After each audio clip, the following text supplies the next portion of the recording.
Well, and with that, let us head to the stairs. Check out the Talisman of Death first and foremost. So 23 min skill makes sense. That does seem to be the kind of end game limit that we're looking at. Unarmed base damage of 9. Holy crap, so you get a heck of a lot stronger. Is there anything to be said for using these talismans way earlier than intended?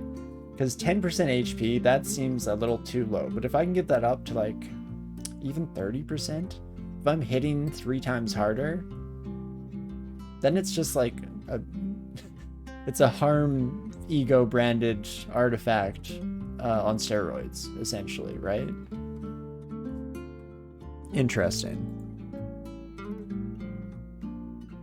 Well, let's not worry our pretty little heads about that for now, and we'll instead, yeah, shapeshifting to 12 sounds good. We'll see where that leaves us on that front. And before I forget once again, scrolls. Let's start IDing through, shall we? In fact, I already found heal wounds. I believe we might have in one of the earlier encounters. So we'll start working our way through scrolls here instead. Maybe a little bit of a mix. Enlightenment. Oh, we hadn't found our curing yet, so actually very happy that we decided to change gears there. Beautiful. And not too bad. Certain talismans, such as Dragon and Stone, give plus HP, so you can use them earlier than usual to counteract the minus. Interesting. Had to step away for a few, and you see the name is there, so you're guessing another run ended early. What? Me? Run ended early? No, it's actually a new addition to the game. They added name changes, so we just had to meet with our dungeon lawyers and sign up the official paperwork, and bada boom, bada bing. There you are. Definitely could not have fallen victim to some poor decision making. That doesn't sound like something that we engage with on a regular basis whatsoever. Let's hop behind our snake friend. Centaurs now are carrying the orc bows, so that's kind of interesting as well. I guess that means they probably do hit a little harder, eh? And God Hunt is going slow. That it is. Yeah, it's looking like we might be at the max because we're almost done Dungeon 6 and still no temple. So that's always fun. But okay, Jeremiah, what can I do with you, my bullfrog friend? Not a heck of a lot, unfortunately. I feel like we just need to blitz through, and I don't believe, or I at least don't have the confidence that we'd be able to do so in this moment.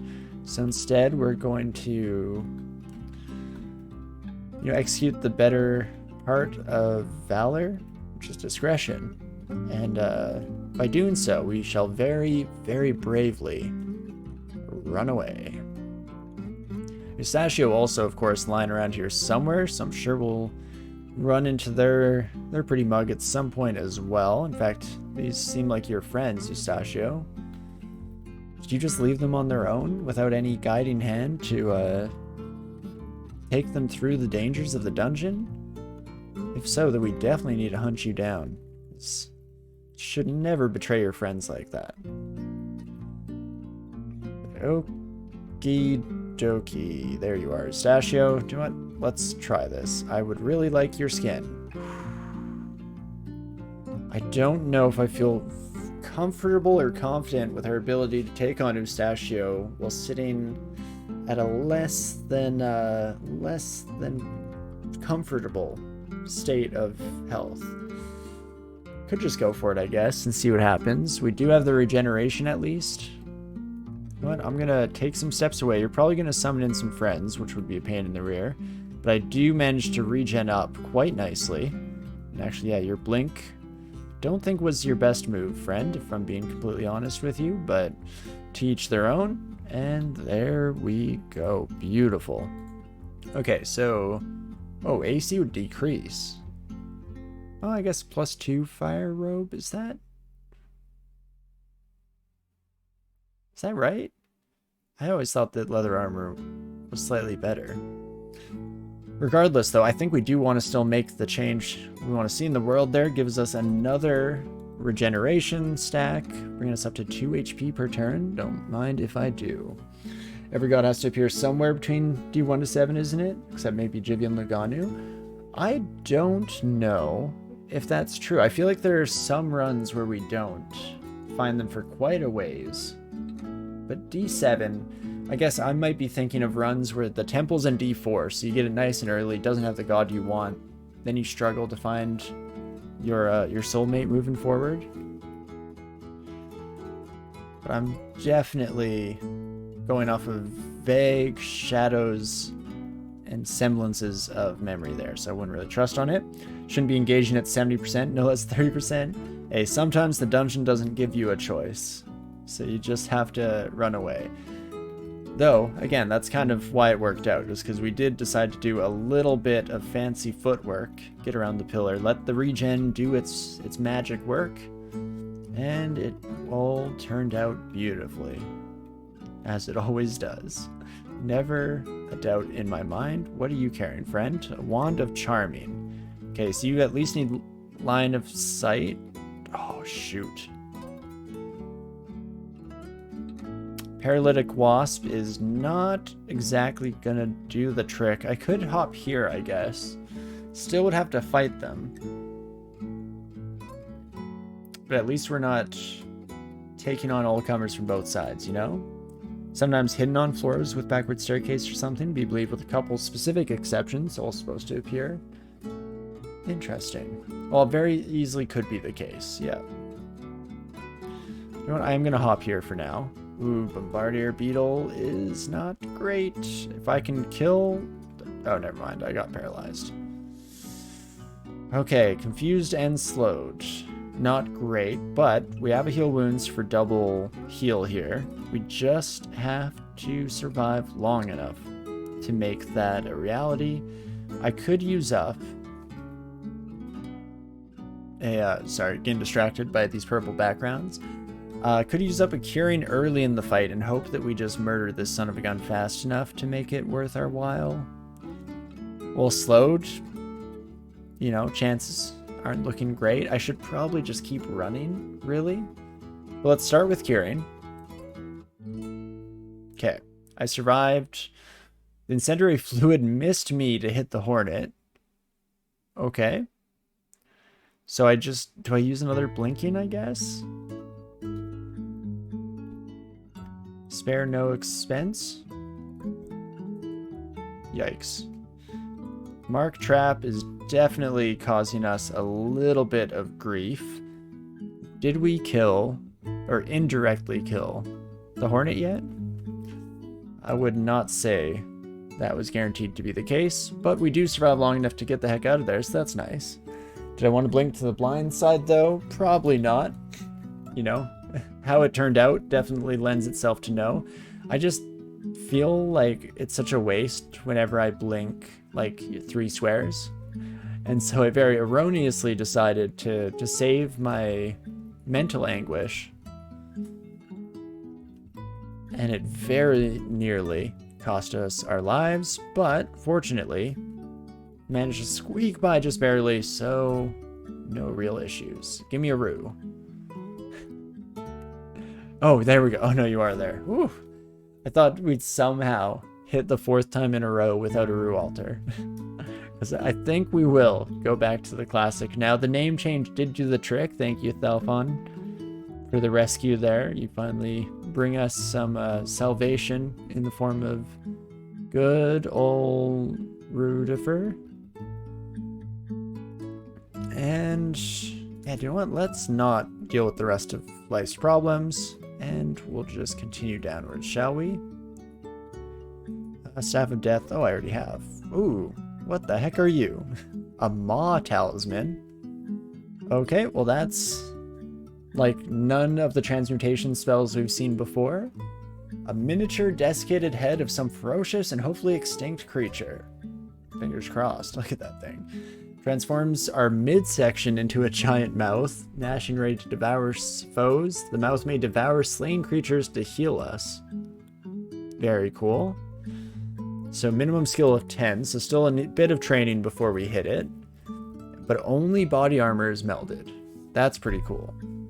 Now I wish I wasn't playing on a character that is very limited in our accessory slots. But hopefully doesn't end up being too much of a deal breaker here. And then otherwise though, 75% chance to trigger your attack. Good base damage. Does it doesn't tell us the stats on the heal though, which I'm curious about. Because our healing is increased by our shapeshifting skill as well. So that seems nice. Oh, unarmed base damage also goes up to 5. Okay, regardless, we may end up using this. We'd at least get our scarf back. So we would get some resistances out of the trade. Better damage, good resistances. Seems like a pretty solid get for us. What do I think of the Oni Ogre change? So far I'm liking it. I don't think we've gone far enough for me to really have a solid opinion on the matter. Because thus far it hasn't felt that different from Ogre. I guess the potion thing is kind of a fun little unique twist, though again, not a huge difference. At the current stage, what I'm hoping is that as the run progresses here, as you get into the kind of mid to late stages of the game, and you have a nice kind of backup supply of potions, then we can go Drunken Rage or Drunken Master mode on everything, you know what I mean? And I think that could be a fairly cool approach, but who's to say? Still too early to tell, so I'm just holding out to see how things develop in that regard, and if it does end up being a feature that we're actually able to use, rather than just being a, like, oh, every once in a while this random background effect triggers and is kind of nice, but not a huge difference. I don't know, what's the general consensus? Do folks like the new Oni species? I also noticed that Meteorans were removed, so that's interesting. I mean, it's not a huge surprise if I take my own personal opinion into account, because I wasn't a huge Meteoran fan, or at least the playstyle didn't exactly fit with how I played the game, and I just found myself struggling to get through. I mean, we still did it for the Great Player series. We somehow managed to survive a Meteoran run. So obviously not a complete wash, but was not ideal by any stretch of the imagination either. Hello, my orc friends. Yikes. Okay, no good hallways, fighting a bunch of bees. Definitely not a combo you want to see. Oof, I was hoping we'd have a little bit of a better approach angle for the rest of you. Hello? Where do you be now? Oh gosh, we're probably going to run into them in the worst possible configuration in just mere moments here. Speak of the devil. Oh gosh, they're all so fast. Screw it, we're going into the unknown. I know that's generally not the recommended approach, but had to get into something a little more closed off than the open fields of Yore. Jeez Louise. Holy crud, man. What are you feeding these bees? Oh, and I don't have any curing, I just have heal wounds. Oh, yikes. Okay, let's slow down a little bit here. I thought that we had slightly more recourse to get through this in one piece. Fortunately, I am one charming devil here, so we'll use our Oni charms for good here. And just barely squeak by those sons of guns. Jesus. I should also double check. I don't believe Rue has offered us... Oh, speak of the devil. Thank you, Rue. Let's check out those sacrifices, shall we? Sacrifice health for reduced evasion, sacrifice purity, or sacrifice love, eh? So no summons is a major sacrifice. So that's kind of nice. In fact, I think it's our only major sacrifice here. Only strength -2? That's considered modest and not minor? Interesting.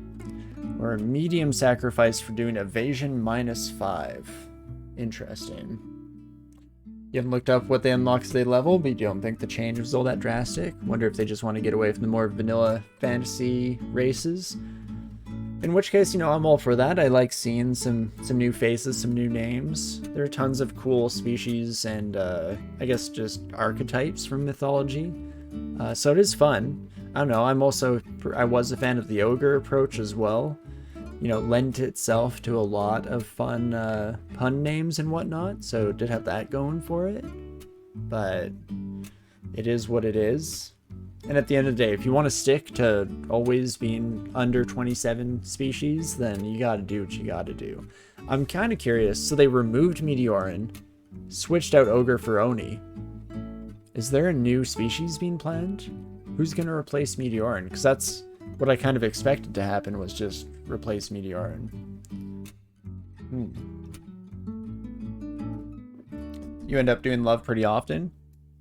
I think Sacrifice Love is one of the sacrifices that, when I first tried running Rue without any advice, I thought would just never be worth it, because I'm a huge fan of like Box of Beasts and Summon Scrolls as panic, get out of jail free cards. But knowing now that major sacrifices are a pretty crucial part of getting through the early game with Rue, I'm a bit more with it, especially since I've gotten a bit more experience, you know, playing Okwaru characters, where you just have this effect anyway. So I think we will. Let's go with major sacrifices for now, shall we? Now hated by all. Tell me what else is new, dungeon. Story of our lives here. Poor Roroni Henshin. Never had a friend in the world anyway. So we're not about to change that now. Oof, yikes. Wand of Ice Blast and a throwing net on you, Herald? I'm curious, so if someone is red background threat level wise and purple background because they have some kind of special auxiliary item or what have you, which one gets precedence? I guess we can kind of see here, because your threat level, lethal. Yeah, so this buddy should be red border and purple border. Hooray.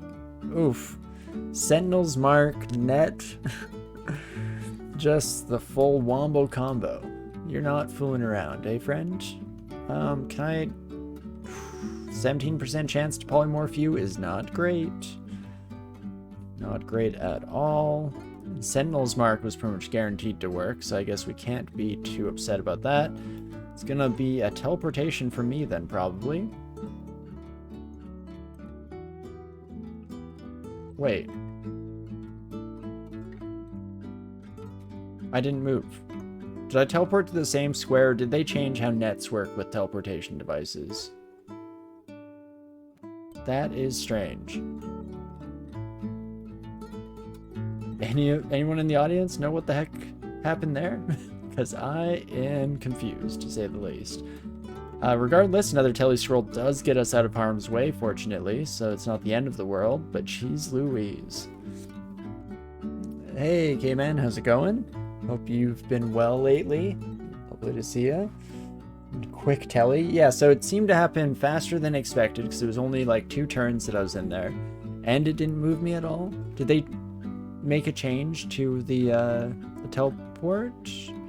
Harold? How you going? Please back right off, my friend. Did random energy outside of your sightline, so we could potentially leave you in the dust, and you won't know where we went, because we're no longer marked.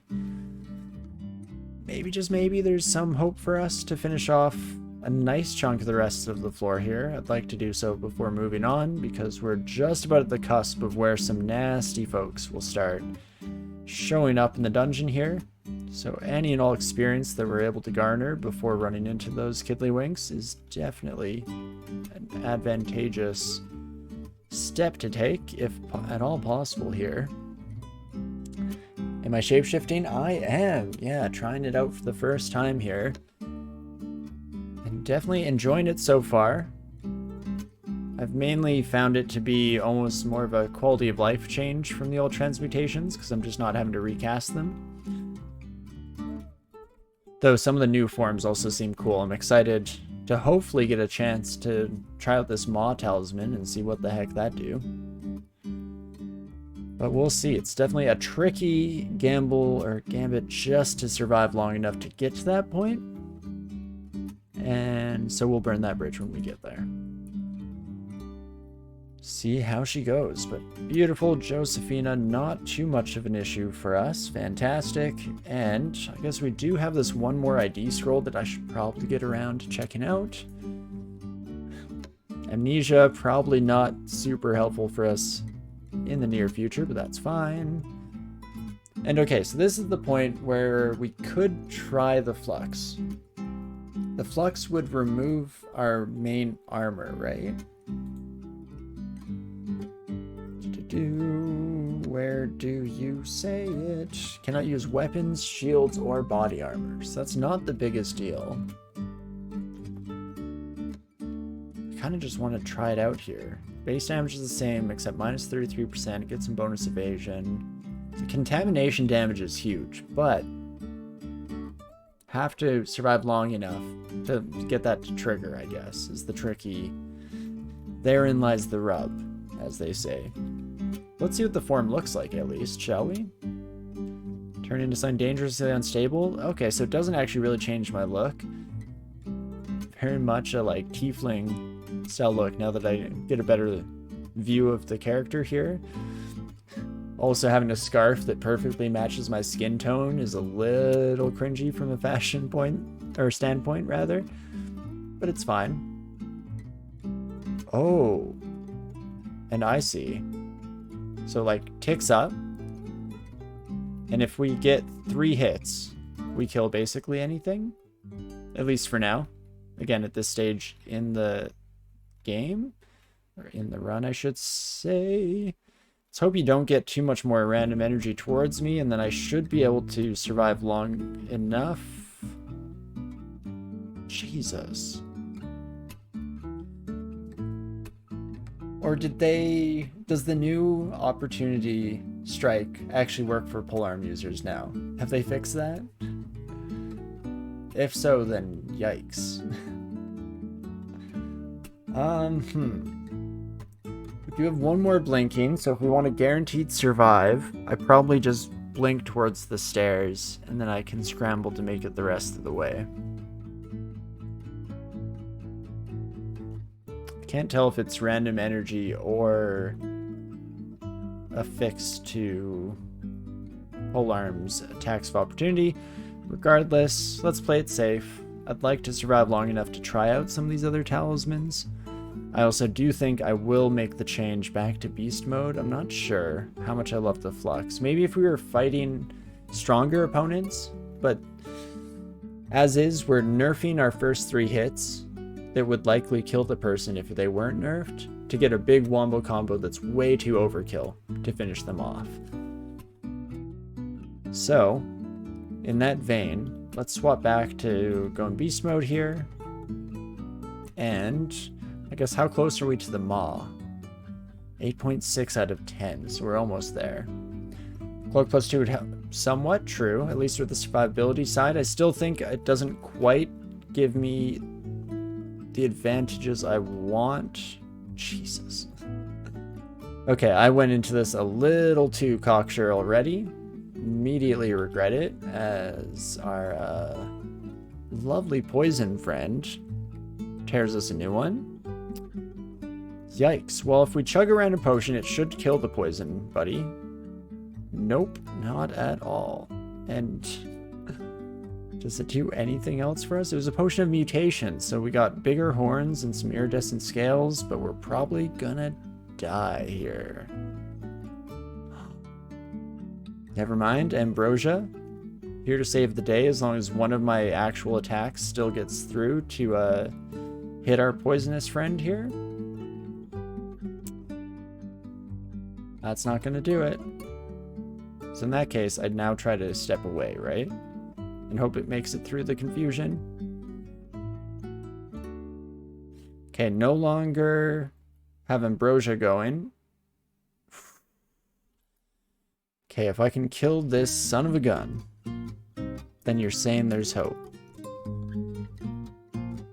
Unfortunately, I mean, 16 HP, I guess if we do hit with a Wand of Flame at this stage, that should be enough as long as it rolls decently well. 68% chance to hit is not good.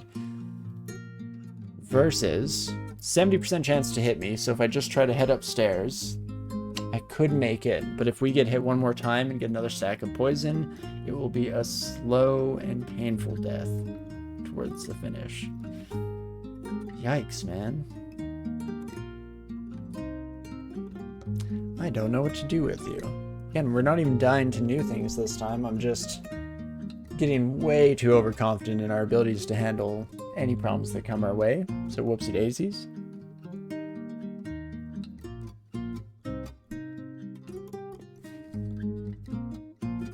What is the right call here? I guess it's fairly similar odds both ways. It's pretty much a 70-30 split, no matter how we look at it.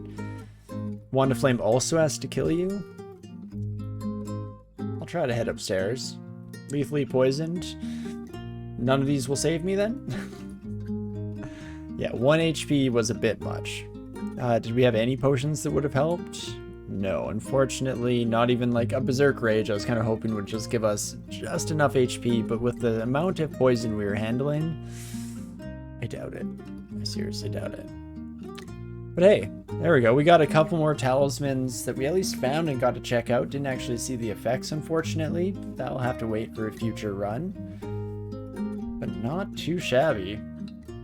Oh my gosh, time has been flying by. Not realize we're already almost at the 2-hour mark. Oh me oh my, still no tangible progress after an hour and a bit, hey?